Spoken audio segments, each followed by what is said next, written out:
Olá, pessoal, tudo bem com vocês? Bom, vamos dar continuidade aos nossos estudos e agora a gente vai iniciar o nosso terceiro bimestre, né? E nesse terceiro bimestre nós vamos iniciar falando sobre as aves, né? Esse grupo de seres vivos. Bom, as aves, pessoal, elas são o quê? Animais vertebrados, tá? Que vão respirar também através de pulmões. Eles têm um corpo coberto de penas, né? Que essas penas ajudam a eles, no caso, no voo. Embora o que que aconteça? Nem todas as aves, elas fazem esse voo, tá? Bom, é, essas penas também elas ajudam na manutenção, tá, da temperatura corporal dessas aves. Elas vão proteger a pele e vão revestir o corpo desses animais, tá? Uma novidade que a gente tem evolutiva nas aves é o fato delas serem o quê? Endotérmicas, ou seja, homeotérmicas. Elas são capazes de manter a temperatura corporal, tá? Que é uma característica compartilhada também com os outros seres, né, no qual que a gente faz parte, que é o grupo dos mamíferos, tá? As aves, elas têm 4 membros, seja esses 4 membros, né, no caso, os 2 anteriores, eles são no formato das asas, né, para promover o voo, tá? Também, tá? O que que acontece? O corpo dessas aves, ela vai ter uma glândula que a gente chama, tá? De glândula uropigiana, que é uma glândula que vai eliminar uma substância oleosa, tá? Que vai garantir a impermeabilidade dessas penas. Por exemplo, essas aves, elas indo, né, num lugar, num ambiente aquático, as penas vão ficar impermeabilizadas, vai evitar que fique muito pesada, né?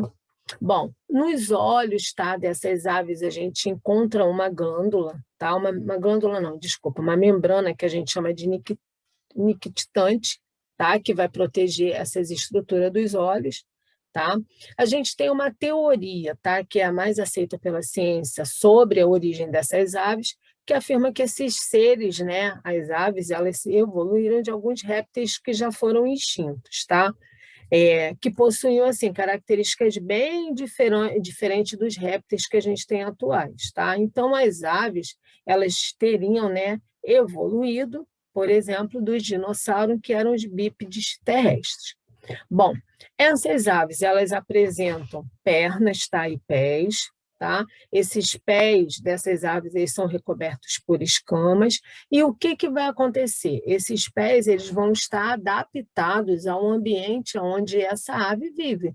Por exemplo, se for uma ave aquática, ela vai ter essa membrana entre os dedos que vai facilitar na hora, né, de nadar. Também outra característica que a gente encontra nas aves, né, essa capacidade de voar, são que algumas, tá, adaptações anatômicas que ela tem no corpo, como por exemplo, o peito dessas aves, tá, tem um osso externo em formato de quilha, tá? Que aonde vai ter o quê? Os músculos ali, músculos potentes que vão ajudar na movimentação dessas aves. Tá? Os ossos também eles são porosos, ou seja, são ossos pneumáticos, né? Ossos mais leves, que tornam o esqueleto dessa ave muito mais leve.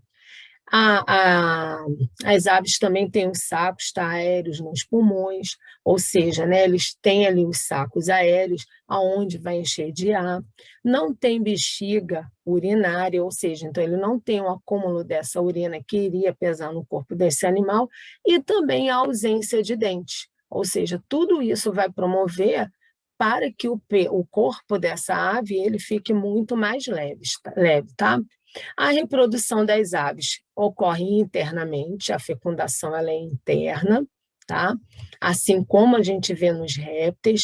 Esses animais eles possuem um ovo amniótico, tá? Que tem o quê? Nessa estrutura que a gente chama de amino, vão ter o quê? A estrutura para alimentar esse ser que vai estar se desenvolvendo até a hora, né, do nascimento, porque esse ovo ele vai ser colocado para fora, no ambiente externo, e ele ainda vai levar um tempo aonde essa ave vai estar se desenvolvendo ali dentro, até que esse ovo seja rompido e ela saia dali de dentro, tá? A alimentação das aves também vai contar com essas adaptações que a gente vê aqui nos bicos, tá? Então, aquelas aves que são pescadoras, ela vai ter um bico aqui, ó, mais alongado para que ela possa pegar o peixe, né?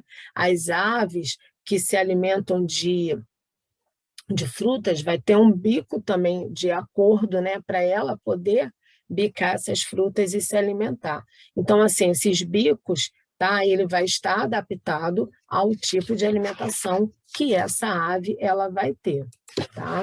Bom, continuando, a gente tem na estrutura, tá, dessas aves que ela tem um sistema digestório completo, aonde inicia com a boca a entrada do alimento e depois a saída das excretas, então é um sistema digestório completo.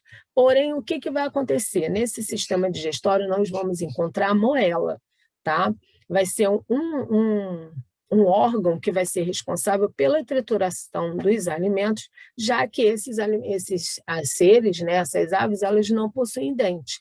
Então, elas não têm como mastigar aquele alimento. Vai ser na moela que vai ser triturado esse alimento, para depois sim receber suco gástrico, né, outras enzimas lá no estômago para continuar a digestão e absorção dos nutrientes, que acontece aonde? Lá no intestino, né, com a digestão química, e aí vai ter a digestão do alimento.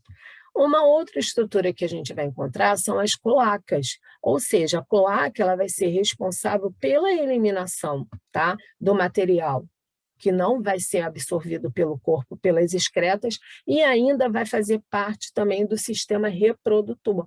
Vai ser a estrutura responsável pela reprodução e eliminação desses ovos. Tá? A respiração das aves se dá através dos pulmões, né? O sistema respiratório é formado pelas narinas, laringe, traqueia, assim todos os órgãos que vão permitir essa respiração. O sistema circulatório, tá, das aves, o coração ele possui 4 cavidades, né, os 2 átrios e os 2 ventrículos, completamente separado, ou seja, é uma circulação fechada, aonde não tem a mistura do sangue arterial com o sangue venoso, ok? As aves elas vão ser classificadas de acordo, tá, com a diversidade que a gente encontra de aves em várias ordens. Então, a gente tem, por exemplo, aí que a gente pode pegar e citar, a gente tem as aves que a gente chama de anseriformes, né, que são aquelas aves aquáticas que vão possuir uma narina perfurada e dedos unidos parcialmente, né, com aquela membrana no meio para facilitar o nado na água. A gente tem, por exemplo, aqui, ó, as reiciformes, né? Que são aquelas aves de grandes portes, que têm as asas, né, maiores. No caso, né, elas são capazes de pegar voar, por exemplo. A ema, o avestruz, tem uma asa grandona, mas ela é reduzida. Em que aspecto? Que não permite que essa ave ela possa voar, né? Como eu falei para vocês no início, existem aves que voam e tem aves que não. A ema, o avestruz é ela tem uma asa grande, mas é reduzido de acordo com a função para que ela pudesse fazer um voo. Então, pessoal, a gente tem algumas particularidades aí das aves, tá? E aí vamos realizar as nossas atividades e à medida que surgirem as dúvidas, a gente vai tirando as dúvidas, ok? Bons estudos para vocês.